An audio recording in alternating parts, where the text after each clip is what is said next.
이어서 진행하도록 하겠습니다. 자, 저희가 이제 예산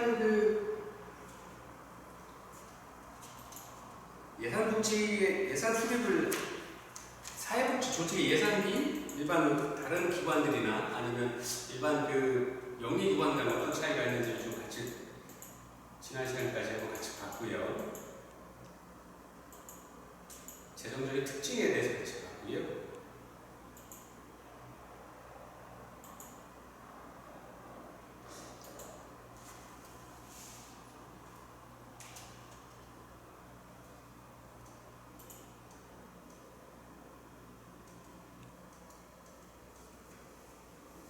사회복지 조직의 재정적 특징 같이 한번 공부를 했고요. 이어서 예산 수립의 특성, 사회복지 조직의 예산 수립의 특성은 어떤 게 있는지 한번 같이 보도록 하겠습니다. 예산은 보통 거의 모든 기관들이 1년을 기준으로 해서 합니다. 회계년도 기준으로 회계년도 매년 1월 1일부터 매년 회계년도 말기 12월 31일까지 그해 필요한 수입과 지출을 예상하는 예산 편성에 관한 재정 계획이 바로 예산 수립이다라고 이야기를 합니다. 예산 수립의 특징은 첫 번째, 예산 수립은 정치적인 과정이 포함된다라고 이야기를 합니다. 정치적인 과정이라는 건 뭐냐?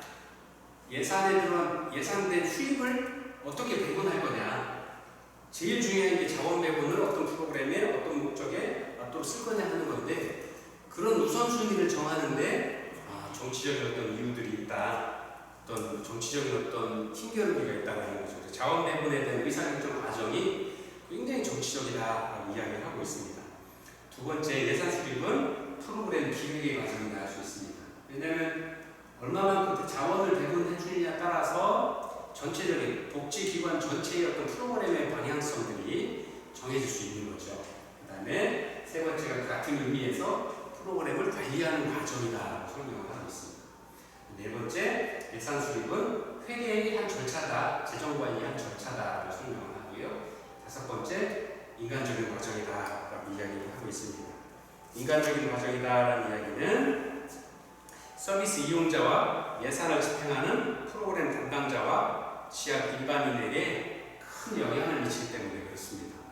그래서 인간적인 과정이다라고 이야기를 하고 있고요. 여섯 번째, 마지막으로 장래 활동 계획에 따른 성격을 갖는 재정 계획이 바로 예산이다 이야기를 하고 있습니다.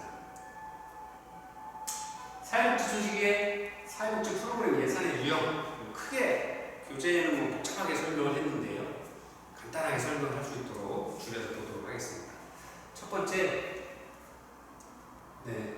조직체별 분류, 품목별 분류, 계정 성질별 분류, 활동별 분류, 사업계획별 분류, 기능별 분류, 이렇게 6가지 항목으로 설명을 하는 경우들이 있고요. 또 2003년에 황성철 교수는 품목별 예산, 성과주의 예산, 기획 예산, 연기준 예산 4가지 구분해서 설명을 합니다. 보통 이렇게 4가지로 설명을 하는데 이 4가지를 같이 검토해 보도록 하겠습니다. 예산율의 특성 먼저 한번 보도록 할까요? 아까 6가지 예산보다는 실제 현장에 사용되는 4가지 예산인데요. 품목별 예산, 성과주의 예산, 기획 예산, 연기준 예산. 예산의 기준 방향이 품목별 예산은 통제의 목적이 있습니다. 성과주의 예산은 관리의 목적, 기획 예산은 계획의 목적이죠. 그 다음에 연기준 예산은 의사결정을 하는 데 좀 도움이 되도록 하기 위한 목적으로 예산을 작성을 합니다. 그래서 범위는 품목별 예산은 품목별 투입하는 것, 성과 예산은 품목별 아니면 프로그램별 투입과 산출이 어떻게 되는지, 그 다음에 기획 예산은 투입과 산출, 그다음에 효과와 대안이 어떻게 되는지, 연기준 예산은 똑같이 목적을 가지고 있고요. 기능은 품목별 예산은 회계 중심입니다. 성과주의는 관리 중심, 기획 예산은 경제학, 기획의 예산, 연기준 예산은 관리와 기획의 목적으로 기능을 가지고 있습니다. 주요 정보는 품목별 예산은 지출 대상에 따른 주요 정보들을 갖고 있죠. 품목별 예산이기 때문에 어떤 품목에 얼마를 지출하고 어떤 품목에 얼마를 지출하고 하는 것들이고요. 성과주의는 기관의 활동에 대해서 중요한 정보를 나타낼 수 있습니다. 기관의 활동에 예산을 얼마를 들여서 기관 활동이 얼마큼 되어 있고 그거에 따른 산출이 얼마인지 알 수 있도록 있는 회계 프로그램입니다. 예산 계획입니다. 근데 기획 예산은 기관의 목적입니다. 어떤 어떤 목적을 가지고 기관을 운영할지를 예산을 통해서 쉽게 알 수 있도록 정보를 알 수 있도록 되어 있고요. 연기준 예산은 사업 계획의 목적이나 기관의 목적들을 아주 없는 처음 만들어내는 것처럼 계산하는 예산 계획이거든요. 이렇게 사업 계획의 목적이나 기관의 목적을 예산을 통해서 알 수 있습니다. 정책 결정 방식은 점증적인 방법입니다. 작은 거에서부터 큰 걸로 점점 늘려가는 것이. 그다음에 성과주의 예산도 그렇고요. 성과가 좋으면 점점 더 늘려나가겠죠. 기획 예산은 체제적입니다. 체제적이라는 말은 뭐냐? 기획을 한 프로그램들에 맞도록 또박또박 나눠서 체계에 맞춰서 늘어나거나 줄어드는 게 아니라 그 목적에 맞도록만 사용하는 어떤 체계적인 어떤 방법들을 갖고 있고요. 연기준 예산도 그렇게 되어 있습니다. 예산기관의 역할은 품목별 예산일 경우에는 재정적인 어떤 적절성을 가지고 하느냐, 모든 품목에 고르게 중요성을 두고 나눠서 할 수 있느냐, 아니면 우선순위에 맞춰서 실행할 수 있도록 적절한 예산을 나눠줄 수 있느냐 하는 부분들이고요. 성과주의 예산은 능률의 목적이 있습니다. 그다음에 기획 예산은 정책적인 목적이 있고요. 연기준 예산은 많은 프로그램들 중에서 어떤 정책의 우선을 둘 거냐 하는 것들을 쉽게 알아볼 수 있도록 하는 것들이 있습니다. 기획에 대한 책임은 품목별 예산은 일반적으로 좀 기획에 책임이 없다라고 보여지고요. 그 다음에 성과주의 예산은 분산적입니다. 어떤 품목이 어떤 성과를 프로그램이 어떤 성과를 얼마나 냈느냐에 따라서 좀 차이가 날 수 있고요. 기획 예산은 중앙에서 다 관리합니다. 연기준 예산은 프로그램별로 다 다르게 분리되어 있습니다. 그래서 그걸 분권화 이렇게 표현을 합니다. 그래서 저희가 이제 이후에 같이 함께 공부할 예산의 4가지 유형들의 특징, 그 다음에 범위나 기능, 기획에 대한 책임 등 이런 것들을 한번 다 같이 비교해서 한번 둘러보았습니다. 자, 품목별 예산 세부적으로 한번 같이 볼까요? 품목별 예산은 지출 대상을 품목별로 분류해서 지출 대상과 한계를 명확히 규정하는 통계지향적인 예산 편성의 방법입니다. 현재 정부나 민간기업, 사회복지기관 등에서 가장 보편적으로 사용되는 예산입니다. 품목별 예산, 항목별 예산을 구입하거나 지출하고자 하는 품목 또는 항목별로 수입과 지출을 기재하는 방법입니다. 항목별 예산이라고도 합니다. 그래서 예산이 올해 예산을 다 사용을 했으면 더 이상 구매하거나 지출을 할 수 없죠.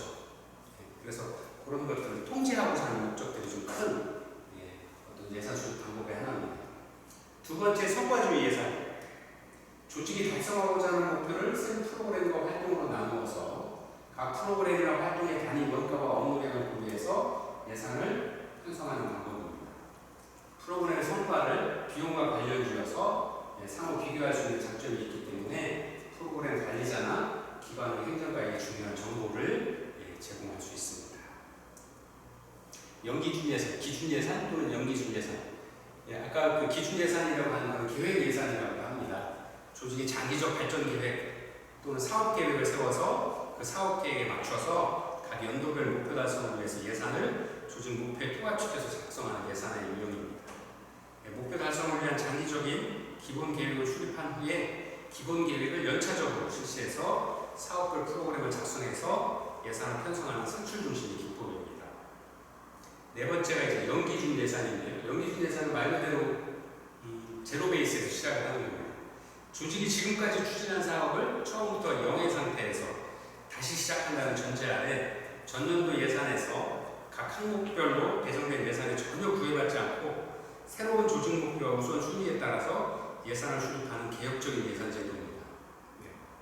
사회복지기관에 활용할 때의 장점은 예산 편성 과정에서 일선 직원들이 참여하는 상향식 의사결정을 이끌어내어서 기관의 기획 과정의 개선을 요구할 수 있고 자원 배분의 효율성을 높이고 신속하게 예산을 조정할 수 있어서 외부 환경 변화에 따른 프로그램 및 사업의 신속한 변화 여부에 적절하게 대응할 수 있는 예산 편성이다. 이렇게 이해하시면 되겠습니다. 자, 사회복지 프로그램 예산. 프로그램별로 지출 분류하는 개념입니다. 그러면 아까 이야기한 뭐 항목별 예산 아니면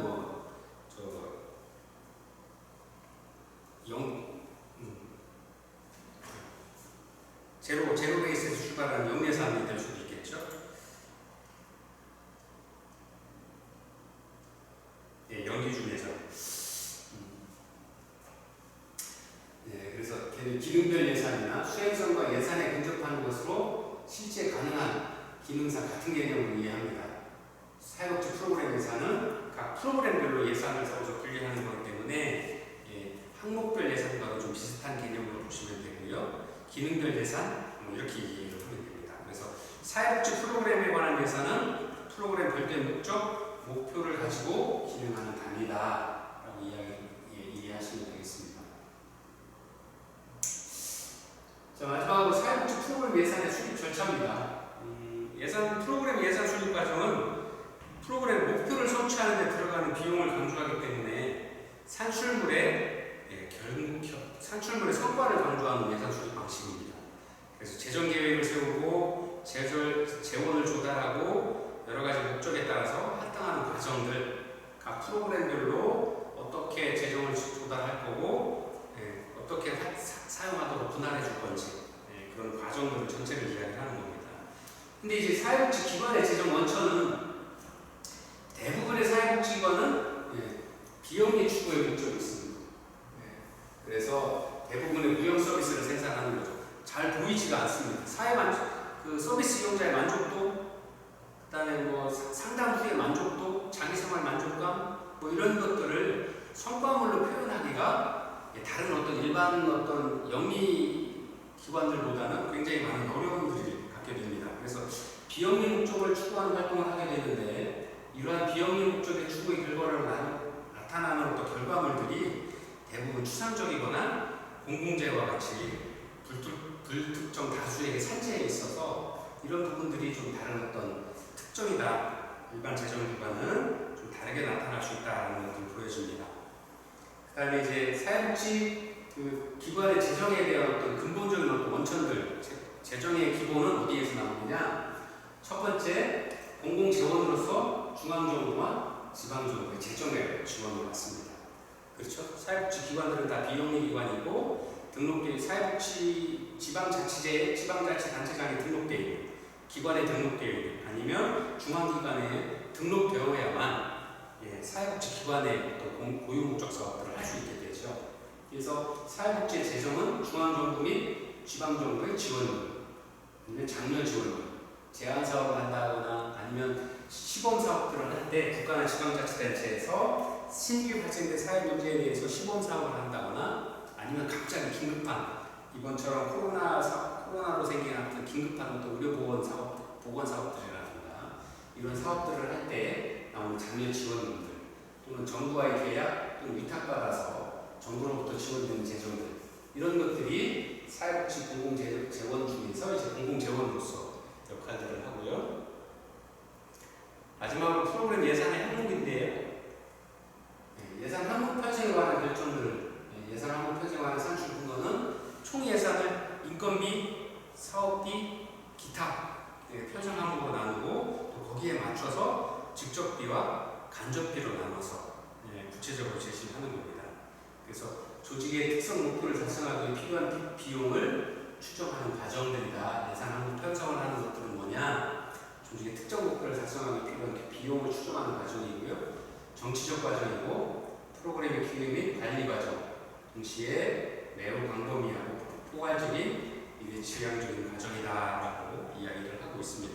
그래서 예산 항목을 나눌 때 아까 품목별로 예산을 세운다고도 했었죠. 또 품목별로 나누기도 하고 그 품목에 들어가는 것들을 항목별로 인건비인지 사업비인지 기타인지 또 직접비인지 간접비인지 이렇게 나누는 것 이게 바로 예산 편성입니다. 예산을 어떻게 세워야 되느냐? 예산을 편성하고 집행함에 있어서의 지켜야 될 원칙입니다. 첫 번째, 공개성의 원칙입니다. 예산을 편성하고 예산을 심의하고 예산을 집행하고 또 그 결과에 따른 회계검사와 같은 예산 절차의 주요 단계는 국민에게 공개되어야 됩니다. 아니면 서비스 이용자들에게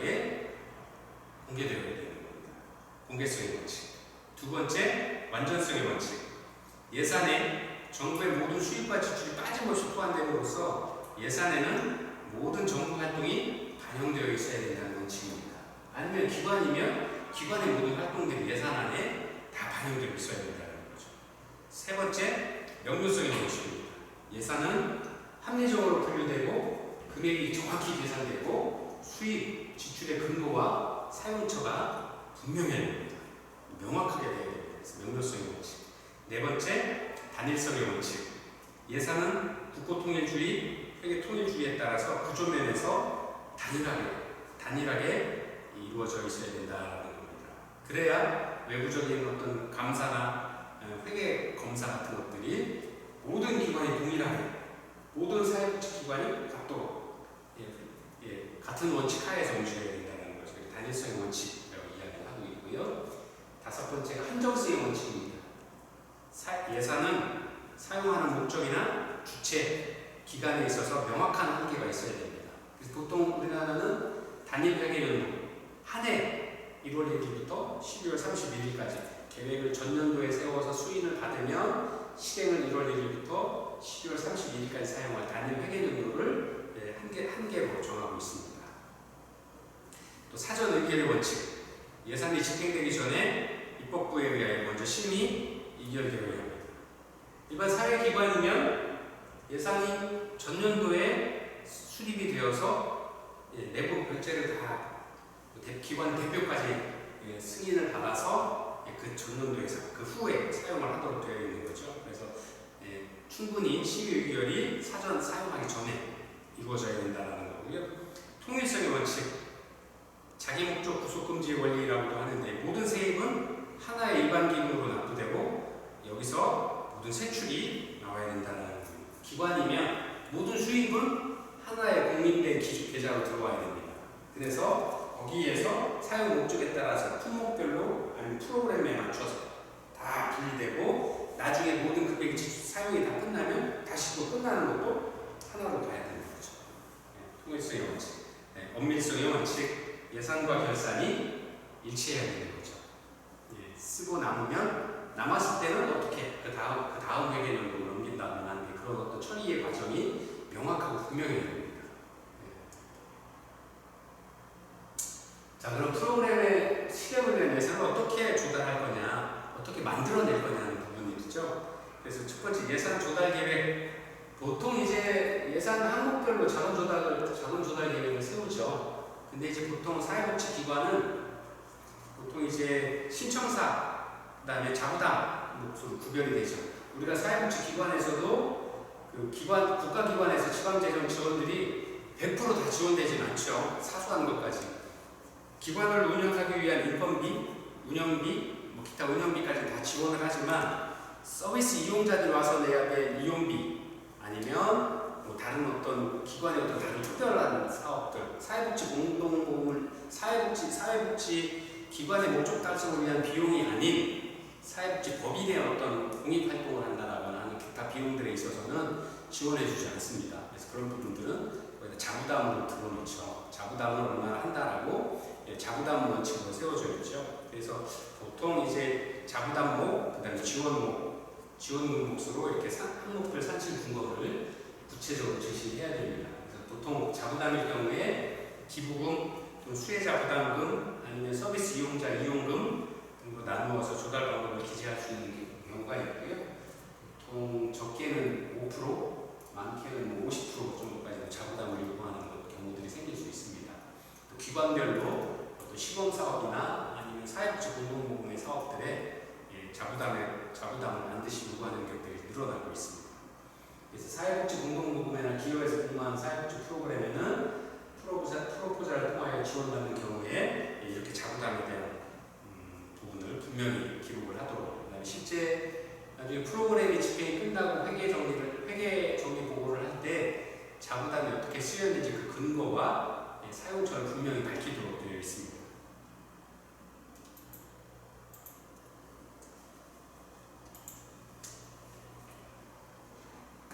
자, 그 다음에 정부 재원은 정부 보조금 및 정부와 위탁계약에 대한 부분들이 쓰이죠. 그 다음에 민간 재원 조달 부분 세 가지로 나눌 수 있는데요. 자부담, 정부 재원금, 그다음에 민간 재원조달인데 첫 번째 공동모금의 배분 자원, 또 아니면 기업복지재단의 프로그램 지원, 아니면 일반 기부 및 기관 단체별로 이어져 있는 결연 후원금, 그다음에 서비스 이용료, 다섯 번째가 법인의 전입금, 여섯 번째가 특별 행사의 수익금. 이렇게 해서 사회복지 기관에서 사용할 수 있는 재정에 대한 예산을 조달하는 방법들이 있습니다. 아까 말씀드린 첫 번째 자기 부담금이 있을 수 있고요. 두 번째 정부 재원이나 정부 보조금이나 지방 정부의 계약을 통해서 이루어지는 계약금. 그다음에 민간 재원을 조달하는 방법들 이렇게 크게 세 가지로 설명을 드렸습니다. 이렇게 해서 예산에 관한 부분들, 프로그램 예산에 관한 부분들은 다 같이 공부를 해봤고요. 다음 시간에는 프로그램 관리에 대해서 프로그램을 실행하고 그다음에 예산이 어떻게 들어가는지까지 공부를 하셨으니까 다음에는 프로그램 진행 과정 중에서 프로그램이 원만하게 운영될 수 있도록 어떻게 관리해야 되는지, 어떤 생각을 가지고 진행을 해 나가야 되는지 같이 공부하도록 하겠습니다. 긴 시간 수고 많으셨습니다. 감사합니다. 다음 시간에 다시 또 건강하게 찾아뵙겠습니다. 감사합니다.